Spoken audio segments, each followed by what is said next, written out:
ତାହାଙ୍କ ଶିଷ୍ୟମାନେ ଖାଦ୍ୟ କିଣିବା ନିମନ୍ତେ ନଗରକୁ ଯାଇଥିଲେ।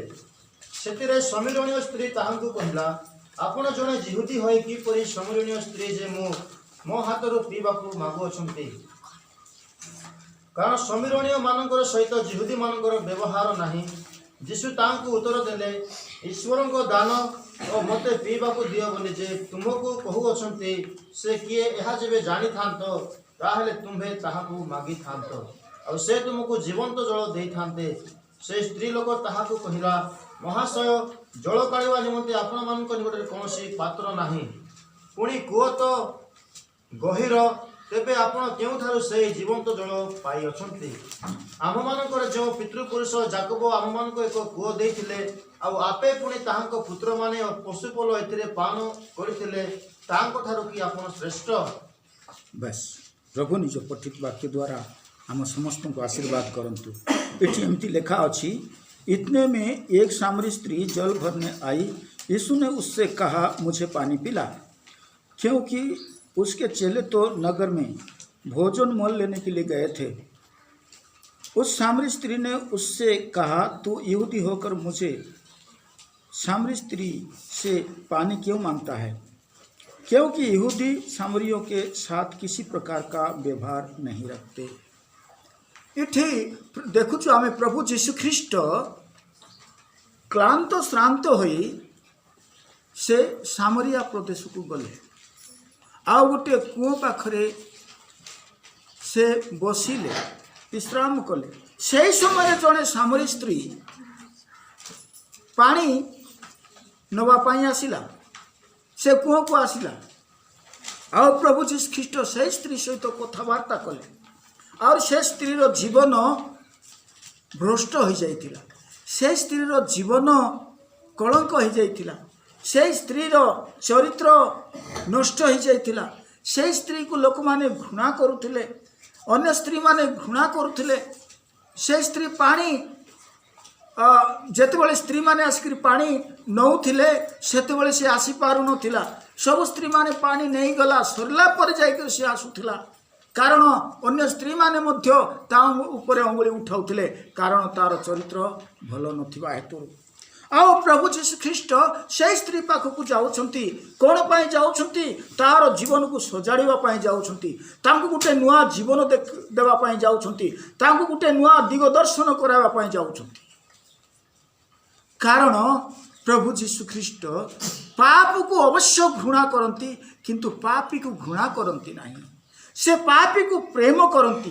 पापी जेपरी कुपथर रक्षा पाओ, यह जे ईश्वर इच्छा। आउ सेथिपाई प्रभु जीशु ख्रीष्ट से कूह पाखक पहुँचिले, कारण से जानी थिले प्रभु जीशु ख्रीष्ट अंतर्जामी ईश्वर थिबा हेतुरु से जानी थिले ए समय रे से स्त्री कूह पाखक पानी नवा पई आसीबो, आउ मते ताकू संदेश देबार अछि, परमेश्वरंकर विषय को कहिबार अछि, और ता जीवन को परिवर्तन करिवार अछि। तेबे से जतबेले पहुँचिले जलकूप निकट को, प्रभु जीशु ख्रीष्ट ताहांकु कथबार्ता आरंभ कले।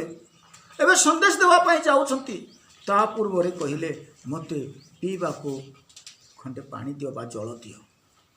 से स्त्री आबाक होई पड़िले, कारण से समय रे सामरिया लोकंक सहित जिहुदी मानकर कौन प्रकार संपर्क नथिला। सामरी लोक मानकर छाई मध्य जिहुदी मान ऊपर पड़ा हेब ना। जिहुदी मान ऊपर सामरी मानकर छाई पड़ा बोले माने अशुद्ध होपरी भाव थिला, एपरी विचार थिला, एपरी सेमानकर विश्वास थिला, कौन प्रकार संबंध नथिला। तेबे जो जाति सामरी लोक मानकर छाई पड़िले जे आमे अशुद्ध हो जाउछु, अपवित्र हो जाउछु बोलिबा जातिर लोक जणे सेटा भी धर्म गुरु होई करी रवि होई करी से कहूची मते पीबा को पानी दियो बा जल दियो। तेबे सेथिपाई से स्त्री लोक आबाक हो गले, तुमे जड़े जिहुदी होई कौन सामरिया ठारू पानी मागुछ? सी भाविला एटा गोटे नुआ विषय, एटा तो मुझे शुणी नी देखी नी। तेबे प्रभु जीशु ख्रीष्ट से स्त्री को कहिले, यीशु ने उत्तर दिया, यदि तू परमेश्वर की वरदान को जानती और ये भी जानती कि वो कौन है जो तुझसे कहता है मुझे पानी पिला, तो तू उससे मांगती और वो तुझे जीवन का जल देता। प्रभु जीशु ख्रीष्ट से स्त्री को एवं जीवन जल विषय कहउछंती। प्रभु जीशु ख्रीष्ट कहले, जदि तुमे ईश्वर अनुग्रह दान को जानी थांत, दया को जानी थांत, ताहेले मो ठारू तुमे जीवन जल मागी थांत आ जीवन जल मु तुमको देई थांती। देखंतु तेबे आमे कौन देखुचु, से स्त्री लोकटी कहले, स्त्री ने उससे कहा, हे प्रभु मेरे पास जल भरने को तो कुछ है ही भी नहीं। स्त्री ने उससे कहा, हे प्रभु तेरे पास जल भरने को तो कुछ है भी नहीं और वह गहरा है, तो फिर वो जीवन का जल तेरे पास कहाँ से आ गया? स्त्री लोक गोटे प्रश्न पचारुछंती, तुम पाखरे जल काढ़ा पात्र नहीं, बाल्टी नहीं कि कौन सी पात्र नहीं, और ये कूप बहुत गभीर भी अच्छी, बहुत तले जल अच्छी, पानीटा तार पानी स्रोत बहुत तले अच्छी, तुम पाखे कौन सी पात्र नहीं काढ़ा कि उपाय तुम्हें काढ़ और केमिति मत जीवन जल देव? से स्त्री गोटे प्रश्न करुछि और कौन प्रश्न करुछि? 12 पद पर लिखा है, क्या तू हमारे पिता याकूब से बड़ा है जिसने हमें ये कुआं दिया और आप ही अपनी संतान और अपने पशुओं समेत उसमें से पिया? ये गोटे प्रश्न करुछि से स्त्री लोक। कौन प्रश्न करुछि? हे प्रभु, आंभ मानकर पिता याकूब ठारू तुम्हें कौन महान, कौन तुम्हें श्रेष्ठ, कौन तुम्हें बड़?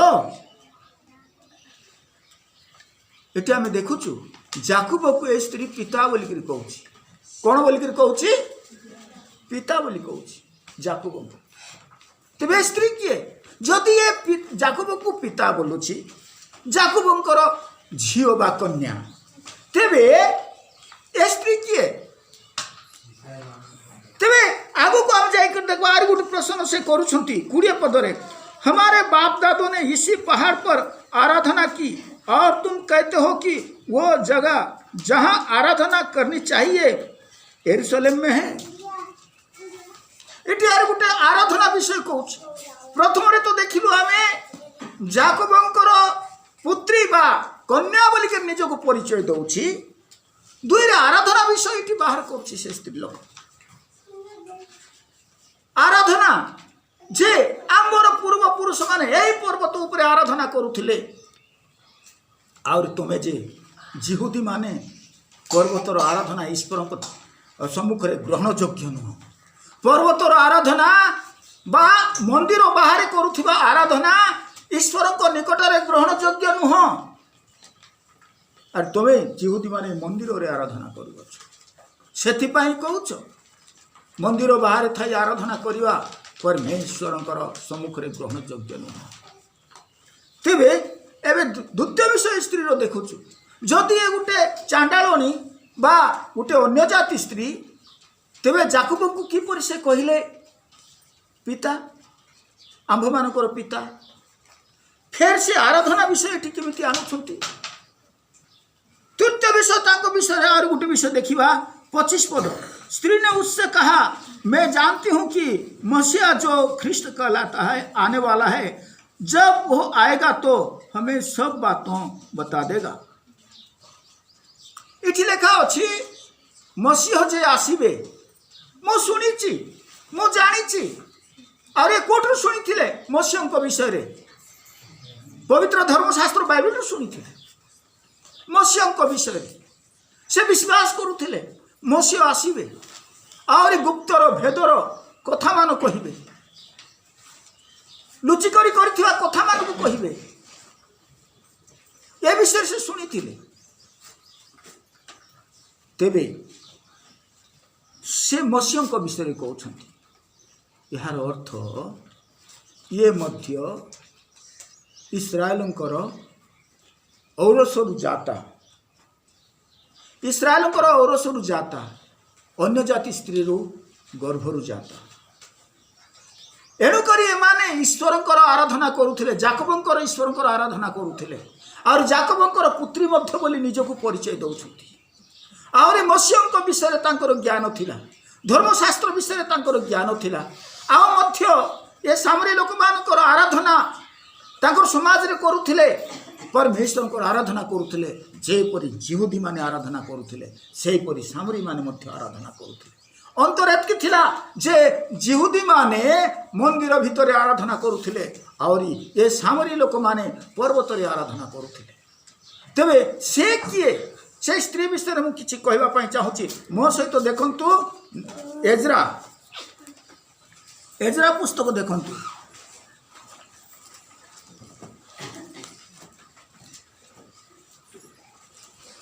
ଏଜ୍ରା 10 ପର୍ବ।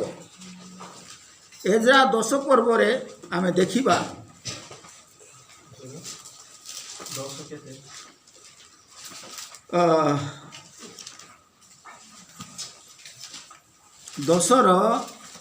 10 ପଦ ପଢ଼ନ୍ତୁ।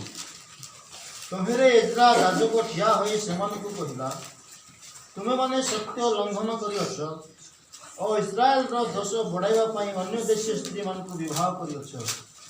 ଏହେତୁ ଏବେ ତୁମମାନଙ୍କର ପିତୃପୁରୁଷଗଣ ପରମେଶ୍ୱର ସଦାପ୍ରଭୁଙ୍କ ନିକଟରେ ସ୍ୱୀକାର କର ଓ ତାହାଙ୍କର ତୁଷ୍ଟିଜନକ କର୍ମ କର, ଆଉ ଦେଶସ୍ଥ ଅନ୍ୟ ଗୋଷ୍ଠୀୟମାନଙ୍କ ଠାରୁ ଓ ଅନ୍ୟ ଦେଶୀୟ ସ୍ତ୍ରୀମାନଙ୍କ ଠାରୁ ଆପଣମାନଙ୍କୁ ପୃଥକ୍ କର।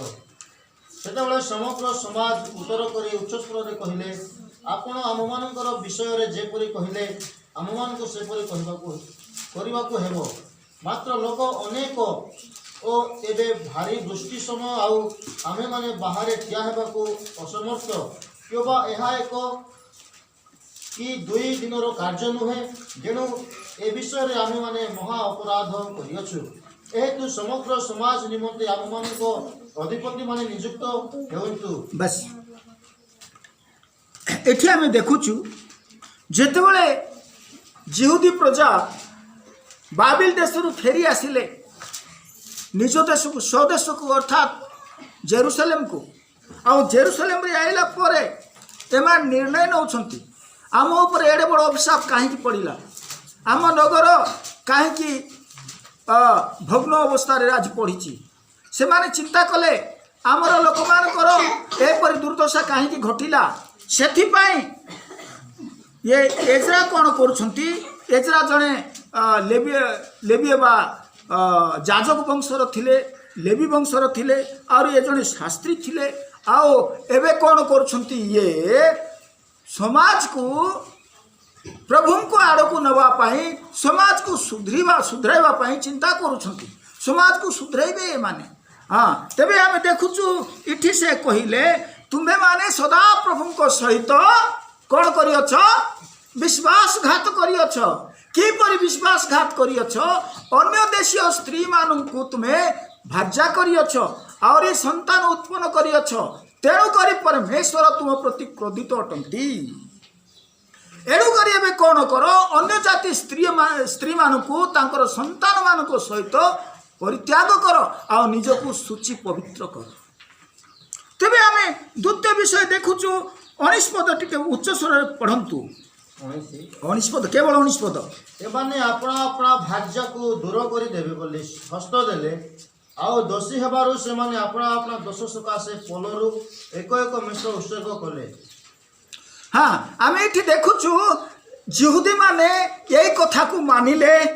ଆଉ ଯେଉଁ ପୁରୁଷମାନେ ଅନ୍ୟ ଜାତି ସ୍ତ୍ରୀମାନଙ୍କୁ ବିବାହ କରିଥିଲେ, ଅର୍ଥାତ୍ ବାବିଲ ଦେଶରେ ଥାଇ ବାବିଲ ଦେଶର ସ୍ତ୍ରୀମାନଙ୍କୁ, ଅନ୍ୟ ଜାତିର ସ୍ତ୍ରୀମାନଙ୍କୁ ଯେଉଁମାନଙ୍କୁ ବିବାହ କରିଥିଲେ, ସେମାନେ ପ୍ରତିଜ୍ଞା କରୁଛନ୍ତି, ହଁ ପ୍ରଭୁ ଆମେ ତୁମର ଆଜ୍ଞା ପାଳନ କରିବୁ।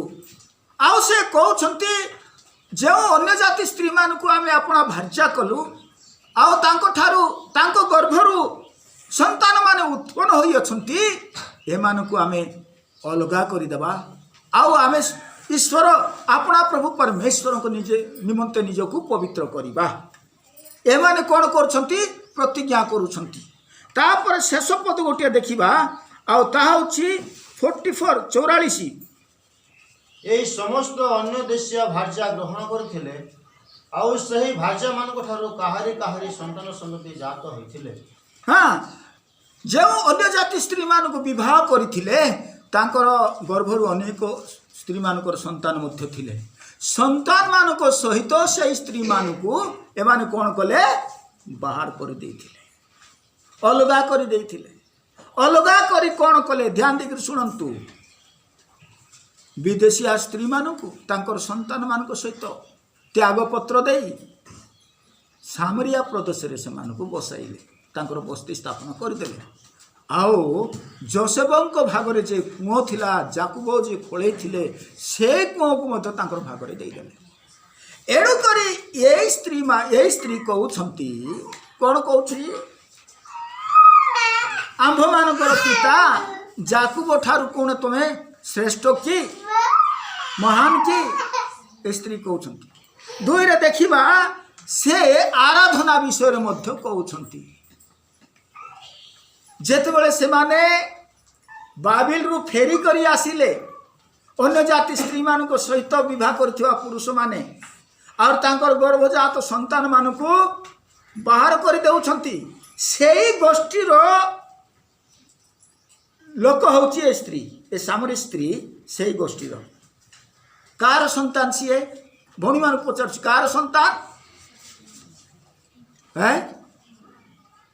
ଇସ୍ରାଏଲୀୟ ମାନଙ୍କର ବା ଜିହୁଦୀ ମାନଙ୍କର ସନ୍ତାନ। ଅନ୍ୟ ଜାତି ସ୍ତ୍ରୀ ଥିଲେ, କିନ୍ତୁ ଜିହୁଦୀ ମାନଙ୍କର ଔରସରୁ ଜନ୍ମିଥିବା ସନ୍ତାନ ଥିଲେ।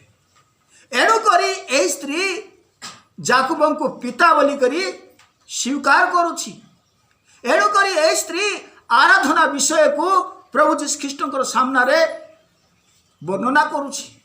ଏଣୁକରି ଏହି ସ୍ତ୍ରୀ କହୁଛି, ଆମ୍ଭମାନଙ୍କର ପିତା ଯାକୁବ ଠାରୁ ତମେ କ'ଣ ଶ୍ରେଷ୍ଠ କି? ଏ ପ୍ରଶ୍ନ କରୁଛି। କାରଣ ବ୍ୟବସ୍ଥାରେ ଲେଖା ଅଛି, ଅନ୍ତର୍ଜାତୀୟ ବିବାହ କରିବ ନାହିଁ। ଇସ୍ରାଏଲ ମାନଙ୍କୁ କୁହାଗଲା ଅନ୍ତର୍ଜାତୀୟ ବିବାହ କରିବ ନାହିଁ। ଆଚ୍ଛା, କିନ୍ତୁ ଇସ୍ରାଏଲ ମାନେ ଝିଅଶୁଙ୍କର ମୃତ୍ୟୁ ପରେ ପରେ ବିଗିଡ଼ି ଗଲେ। ଅନ୍ୟ ଜାତି ସ୍ତ୍ରୀମାନଙ୍କୁ ଯେ ଯାହାକୁ ଇଚ୍ଛା କଲା ସେ ତାହାକୁ ଭାର୍ଯ୍ୟା କଲା। ଭିନ୍ନ ଭିନ୍ନ ପ୍ରକାର ଜାତିର ଲୋକମାନଙ୍କର ଝିଅମାନଙ୍କୁ ବିବାହ କରି ଇସ୍ରାଏଲ ନଷ୍ଟ ଭ୍ରଷ୍ଟ ହେଲା। ଯେତେବେଳେ ସେମାନେ ଅନ୍ୟ ଜାତୀୟ ସ୍ତ୍ରୀମାନଙ୍କୁ ବିବାହ କଲେ, ସେହି ସ୍ତ୍ରୀମାନେ ଆପଣା ଆପଣା ଦେବତାର ଆରାଧନା ବିଷୟରେ ନିଜର ସ୍ୱାମୀମାନଙ୍କୁ କହିଲେ।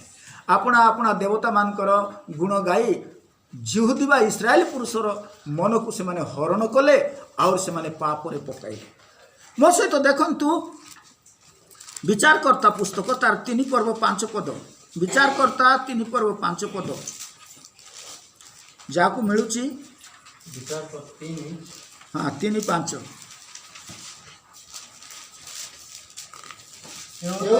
ଇସ୍ରାଏଲ ସନ୍ତାନ ଗଣ ହିତୀୟ ଓ ଇମୋରୀୟ ଓ ଫିରିସୀୟ ଓ ହିବିୟ ଓ ଜିବୁସୀୟ ଓ କିଣାନୀୟ ଲୋକମାନଙ୍କ ମଧ୍ୟରେ ବାସ କଲେ। ତାପରେ ତଳେ ସେମାନେ ସେମାନଙ୍କ କନ୍ୟାଗଣକୁ ଆପଣମାନଙ୍କର ଭାର୍ଯ୍ୟା ରୂପେ ଗ୍ରହଣ କଲେ ଓ ଆପଣା ଆପଣା କନ୍ୟାମାନଙ୍କୁ ସେମାନଙ୍କର ପୁତ୍ରଗଣକୁ ଦେଲେ ଆଉ ସେମାନଙ୍କ ଦେବମାତାଙ୍କର ସେବା କଲେ। ଦେଖ ଏଠି ଲେଖା ଅଛି, इसलिए इस्राएली कनानियों, हितियों, एमोरियों, परिजियों, हिबियों और इबुसियों के बीच में बस गए।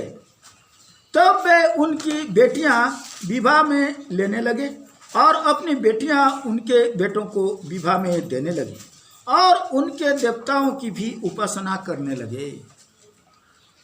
परमेश्वरଙ୍କର ବ୍ୟବସ୍ଥାକୁ ଇସ୍ରାଏଲ ମାନେ ଲଙ୍ଘନ କଲେ, ଜିହୁଦୀ ମାନେ ଲଙ୍ଘନ କଲେ।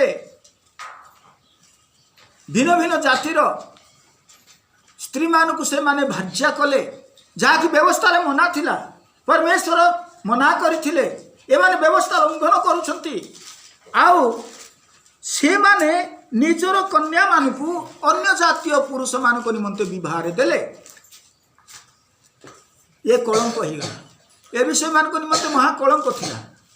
ତାପରେ ସେହି ସ୍ତ୍ରୀମାନେ ଅର୍ଥାତ୍ ଅନ୍ୟ ଜାତୀୟ ସ୍ତ୍ରୀମାନେ ଆପଣା ଆପଣା ଦେବତା ବିଷୟରେ ନିଜର ସ୍ୱାମୀମାନଙ୍କୁ ପ୍ରଚାର କଲେ, କହିଲେ और तांकर स्वामी माने तांकर कथा सुनिले आउ तांकर स्त्री माने जो देवता मान को आराधना करुथिले तांकर पुरुष माने जाई मध्य तांकर देवता मान को आराधना कले एहीपरि भाव में आपणा परमेश्वर ठारू बहुत दूर को चली गले आपणा परमेश्वर ठारू से ऊपर अभिशाप पड़िला आपणा परमेश्वर आज्ञा लंघन है आउ से शापग्रस्त हेले आउ देव पूजा करने को लगिले आउ सेहीपरि परमेश्वर विद्रोह परमेश्वर दृष्टि माने अभिशापर कारण होई शापग्रस्त होई एमाने कौन करिसेंती परमेश्वर ठार बहुत दूर को चलीगले प्रिय आज मध्य मंडली ईश्वरंकर पवित्र लोक मंडली को ईश्वर आपणा निमंते आपणा प्रजा हेबा निमंते आपणार कन्या हेबा निमंते पृथक करिसेंती अलगा करिसेंती तेबे करंती पत्र रे पाउल लेखुछंती अन्य जाति बा अविश्वासी सहित विश्वासी रो कौनसी विवाह संबंध करने को हेबो नाही अन्य जाति सहित विवाह करने उचित नुह अविश्वासी सहित विवाह करने उचित नुह आज अनेक विश्वासी माने बेले बेले परमेश्वर आज्ञा को पासरी जाती परमेश्वर वाक्य को भूली जाती परमेश्वर वाक्य को दूर बा पछरे रखी दियंती आउ अन्य जाति झील मान सहित बाहा करती सुंदर देखी कि धन देखी कि आउ कौन सी विषय रे प्रलोभन रे पड़ी से माने विवाह करती ईश्वर आज्ञा लंघन करती ख्रीस्टियान झील माने अर्थात ख्रीस्टियान विश्वासी झील माने मध्य अन्य जाति पुरुष मान सहित जितेबाला विवाह करुँच ईश्वर आज्ञा लंघन कर श्रापग्रस्त होती